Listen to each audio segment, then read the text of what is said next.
Caitlin Clark calls out WNBA for schedule amid offer from rival league and possible player lockout. Clark is reportedly going to get an aggressive offer from a league looking to challenge the WNBA.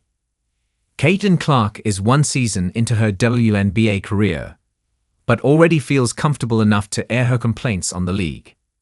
She's made these feelings known just in time for a renegotiation of the league's collective bargaining agreement with the union and the rise of potential competitor league.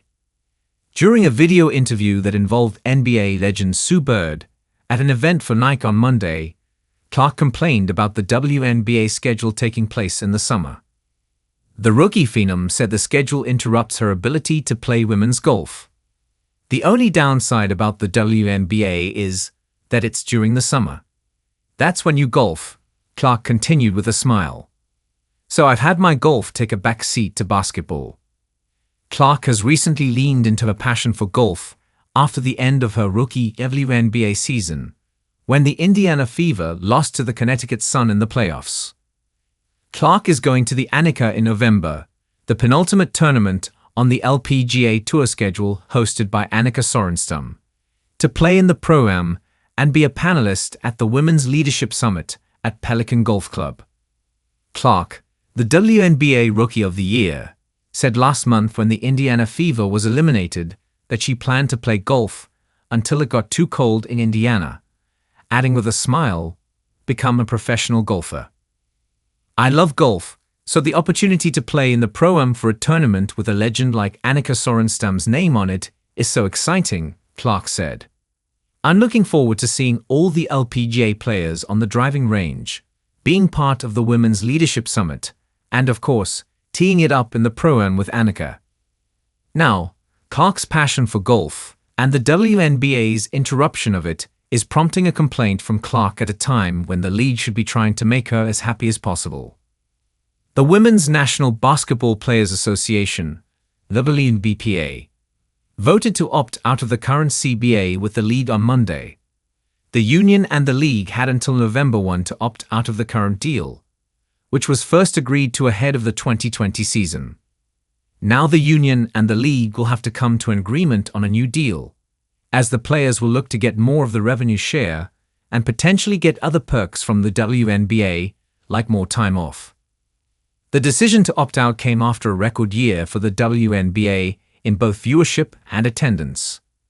The playoffs saw a viewership increase of more than 140% before the WNBA Finals even started, which marked the highest viewership since the league's inaugural season in 1997. Clark played the biggest part in this explosion in popularity. One of her playoff games generated 2.5 million viewers alone, and the 15 most-watched games of the regular season this year all included Clark. Clark also helped the league break the single-game attendance record and challenge NFL games for viewers on multiple occasions.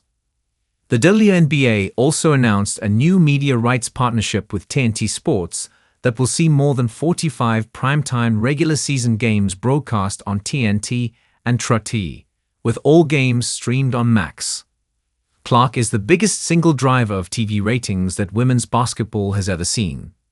CBS, ABC, ESPN, ESPN2, ION, and NBA TV all set records for the most watched WNBA game on their respective platforms this season, and all of those games involve Clark.